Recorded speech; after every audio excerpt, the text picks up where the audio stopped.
नमस्ते दोस्तों। नया दिन, नई सुबह, नई शुरुआत और नई कहानी। धीरज की वाणी से एक नई कहानी आज फिर आपके लिए लेके आया हूँ।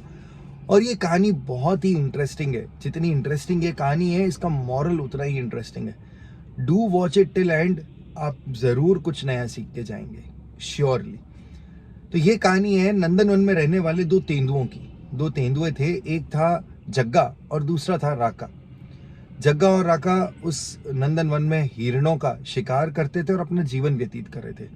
दोनों लोग ही खूब सारे हिरणों का शिकार करते, खूब हिरण थे उस जंगल में और दोनों शिकार करके और अपना जीवन व्यतीत कर रहे थे। महीने के एंड में वो एक बड़े टीले पर दोनों दोस्त मिलकर समय व्यतीत करते थे और अपने पूरे महीने का वाकया हाल सुनाते थे एक दूसरे को।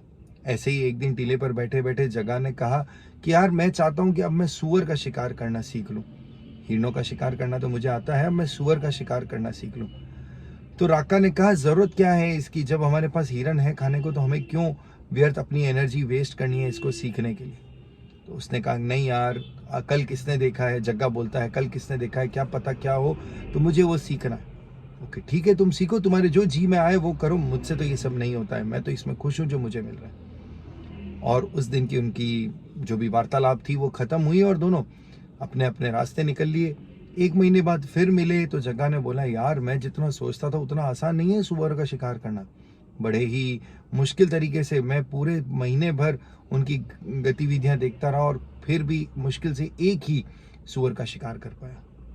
तो राका हंसने लगा और कहा, मैंने तो पहले ही कहा था मत करो, क्यों अपनी एनर्जी वेस्ट करो। उसने कहा, नहीं नहीं, मुझे अच्छा लगा है और अब मैं सूअर का शिकार करना सीख भी गया हूँ। अब इस महीने मैं सोच रहा हूँ मैं बंदर का शिकार करना सीख लूँ। वही बात थी, राका ने फिर कहा कि यार जो जी में आए वो करो, मुझसे मत पूछो, मुझसे ये सब नहीं होता है। फिर दोनों अलग हो गए और इस प्रकार हर महीने एक नए जानवर का शिकार करना सीख रहा था जग्गा। जबकि राका वही हिरणों का शिकार कर रहा था। हिरण थे भी खूब जंगल में और उसका काम चल रहा था।